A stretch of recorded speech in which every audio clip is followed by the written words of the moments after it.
3D sphere তৈরি করা এবং তার সাথে সাথেই কাস্টম শ্যাডো তৈরি করা।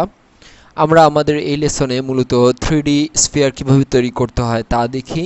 আপনারা বিভিন্ন ধরনের 3D স্ফিয়ার তৈরি করতে পারেন, তবে টেকনিক্সটি টোটালি নির্ভর করে গ্রেডিয়েন্টের উপরে, অর্থাৎ আলো ছায়া খেলার উপরে নির্ভর করে 3D স্ফিয়ার। এছাড়া আরও বিভিন্ন ধরনের 3D অবজেক্ট আপনারা তৈরি করতে পারেন, তবে আলোর যেই মাত্রা, অর্থাৎ সূর্য রশ্মি, সেই সূর্য রশ্মির যে ক্যালকুলেশন, অর্থাৎ যেই ম্যাথামেটিক্যাল টার্মস, সেই ম্যাথামেটিক্যাল টার্মসের উপর 3D অবজেক্ট আপনি তৈরি করতে পারবেন। তো আমরা এখানে সে ধরনের একটি ধারণা দেওয়ার চেষ্টা করছি। প্রথমত আমরা একটি নতুন ফাইল নেব। আগের মতোই আমাদের এখানে স্পেস হবে 600 এবং 480 এবং রেজলিউশন 100 এবং কালার মোড RGB। ওকে,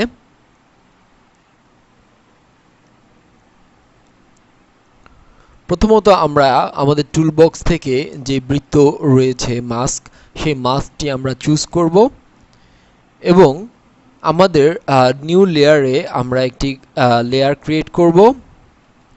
এবার আমরা এখানে মূলত বৃত্তটি আঁকব। এটিকে একটি গোলাকৃতি রূপ দেওয়ার পর মূলত আমরা যে আমাদের গ্রেডিয়েন্ট রয়েছে সেখানে যাব, অর্থাৎ ফিল বাটনের এখানে গ্রেডিয়েন্ট টুল রয়েছে। আমরা যদি প্রেস করে ধরি তাহলে মূলত আমাদের গ্রেডিয়েন্টটি আসবে। আমরা যেই কালারটি দিতে চাইছি সেই কালারটি, অর্থাৎ আমাদের যদি গ্রেডিয়েন্টটি ব্লু হয় তাহলে আমরা মূলত প্রথম অংশটুকুতে হোয়াইট রাখবো, এরপরে আমরা ব্লু এবং একটু ডার্ক ব্লু।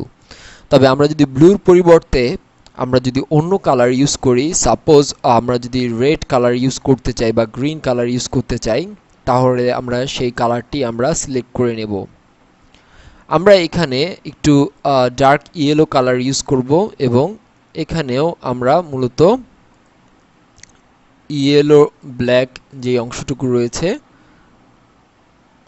অর্থাৎ আমরা যে কালারটি চুজ করেছি তাই আমরা এখানে দেখিয়ে দেব এবং একটু ডার্কার নেব এবং ওকে করব। এই অবস্থায় আমাদের গ্রেডিয়েন্ট তৈরি হয়ে যাওয়ার পর আমরা ওকে করব। আমাদের গ্রেডিয়েন্ট ওকে হয়ে যাওয়ার পর, ওকে করার পর আমরা এখান থেকে আমরা সার্কেল অর্থাৎ রিডায়াল গ্রেডিয়েন্ট আমরা চুজ করব এবং আমাদের লক্ষ্য রাখতে হবে যে আমাদের সূর্যরশ্মি যদি এই অংশে এসে পড়ে বৃত্তটির, তাহলে এই অংশে রাখব এবং এখানে মূলত আমরা ঠিক এতটুকু অংশে এনে আমরা ছেড়ে দেব।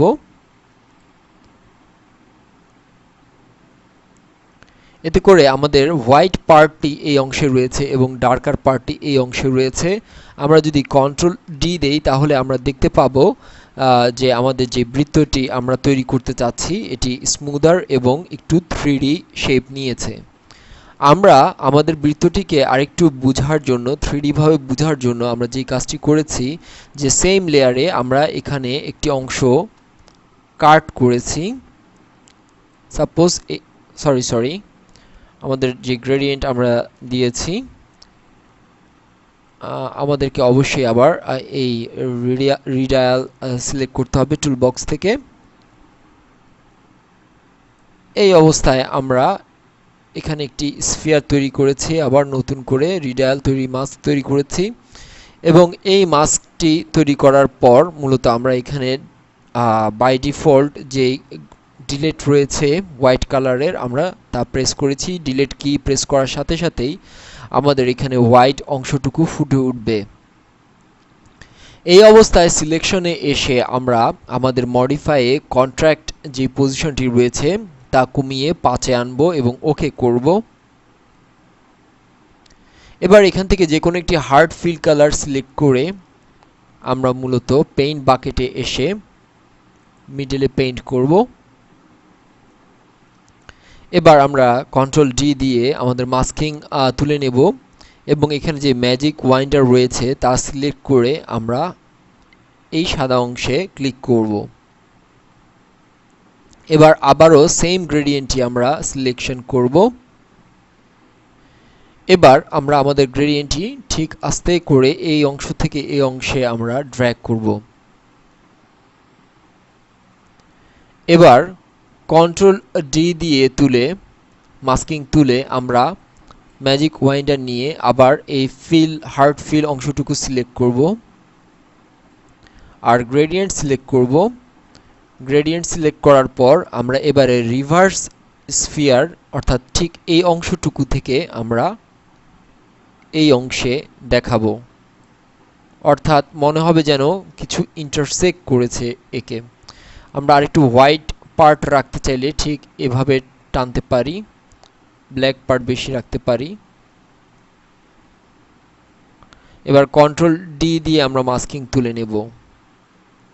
এবার আমরা যদি অ্যাকচুয়াল জুমিংয়ে যাই তাহলে আমরা দেখতে পাবো যে আমাদের যে 3D আমরা স্ফিয়ারটি তৈরি করতে চেয়েছিলাম তা মূলত আমরা তৈরি করতে পেরেছি। এর পরের লেসনে আমরা কাস্টমাইজ শ্যাডো তৈরি করব এই স্ফিয়ারটির জন্য।